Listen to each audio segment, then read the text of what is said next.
Hi guys, this is Ben from Ben's RPG Pile, and today we're going to talk about the Well of Demons, a section in the Thunderspire Labyrinth D&D module, and we're going to show you guys how we took and interpreted the map. Specifically, we're going to focus on the eastern part of the Well of Demons, and because that's all my game table fits. So I think you'll enjoy this. This is going to be a two-part series.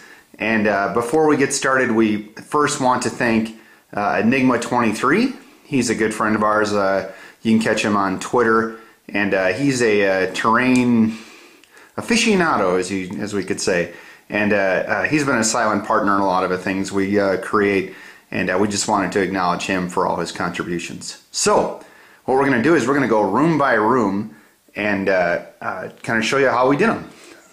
So, quick wide shot.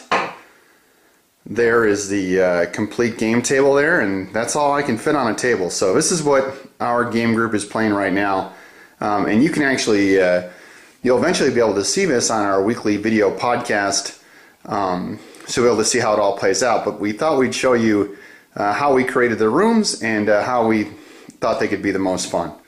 Okay guys, so the first thing we're going to do is show you the entrance, and this is where the adventure really starts for the Well of Demons.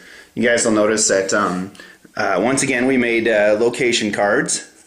So we showed where the group was going into. Again, this kind of serves as our little pictorial atlas to help kind of have the group reflect back as they go from place to place. So that's our place card. They're fighting Blackfang Gnolls, so again, I always like the group to see their enemy, so that's the Gnolls that they'll be fighting a lot in the first part of the Well of Demons.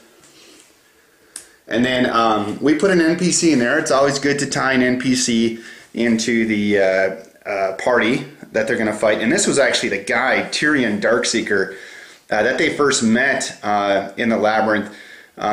She got captured. The group couldn't save her. Unfortunately, the ogres raped, killed her, and she's come back. She's been raised from the dead to come back and protect the Well of Demons. And so she has a great encounter with the group there to kind of seek revenge. Okay? All right. So you'll notice a couple things in this first room. We use the Dwarven Forge pillars right there, and that was just to those pillars talk to the group, and those are from one of a D-Forge sets, and I love those things. I think the detail on them is extraordinary.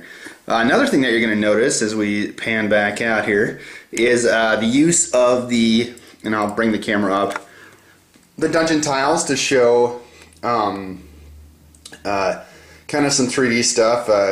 That's supposed to be a well right there, and we made it flush with the rest of Herstart's tiles to give the room some added effect. We got some chokers up there that the group has to fight, and then an added thing is we put skeletal parts around the room. These little things from Miniature Building Authority, you can see my laser pointer. I have those representing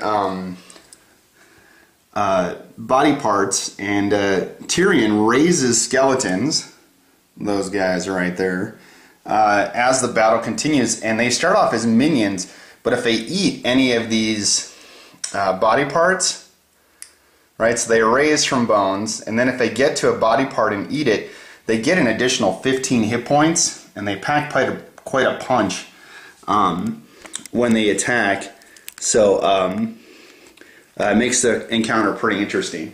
The last thing you'll notice in this room is the Falgalar, and I butcher names a lot, so don't make too much fun of me, but the Falgalar, who has a serpent coming out of a floor mini? So we didn't have that, so we just used the Falgalar right here, or the Odioke, I think it's something like that, and we use that as a mini, and it was a hoot to see the group's reaction when we put that on the board. So that is the first room of the Well of Demons. The next thing you're going to see here is the main hallway, and what's key about this hallway is we specifically designed it with a bunch of doors in there and an entrance down here to try to almost like a pincer kind of movement to have the group get stuck in the hallway. Right? They start to go down, they send one of our thieves or rogues up. He gets too far up, he gets attacked, the rest of the group is farther behind, and then Gnolls pop out of these doors and essentially surround the group. And believe me, that is almost exactly how it worked. Our game group did a great job fighting them off, but boy, oh boy, that was something. So we just did a dining hall, right? And there are Gnoll patrols with hyenas throughout this eastern side of the Well of Demons, and so that's our dining hall. Typical stuff, some Dwarven Forge pieces in there, some miniature building authority pieces in there, and of course the D&D minis. I had to add a wolf with the hyenas because I didn't have enough hyenas. Okay? And then what it's going to set you up for is our next room, which is the kind of holding pen of where all the hyenas stay. So I'm going to position the camera here. Okay guys, so what you're going to see here is this is our holding pen, right? A couple of walls to have some Gnolls with longbows shoot down the hallway. We kind of use that prison door concept that you've seen before, right? We put a little metal on an arch, just like that, and that kind of lets it rest right in two columns and act as kind of a gate kind of piece. Next thing you're going to notice is I made a modular pen. What's significant about the pen is one of my favorite things. See, the pieces just come up there. Is you'll notice the wire we cut that out, and the hyenas just kind of chewed on that, and we're starting to break through the wire. So use the wire snippers, and then we bent that out to kind of get that effect going. We used hay on the floor, hay flock. You'll kind of see it right there. To kind of give an effect there. And then what happens is as soon as the group comes down this main hallway, this Gnoll actually douses the fire, and this becomes pitch black, and then they start firing the arrows down. So I had a little thing to show the fire changing, right? Like so. Okay. And then we made hay bales. And we'll kind of show you the hay bales here. The hay bales, what's interesting about them is we took a Hearst Arts fieldstone block. We used tack glue.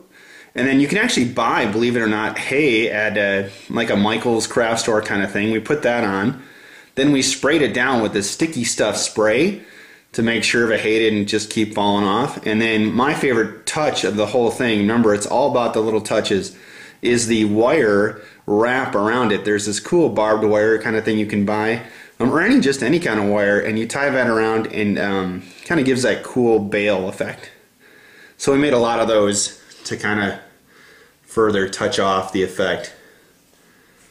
Okay, and then we made an item card for this particular part, and that's the whistle that the Gnolls wear on their neck, and that uses to summon the hyenas. We had a little skill challenge. If the guys could figure out how to use them, they could control a couple of the hyenas. So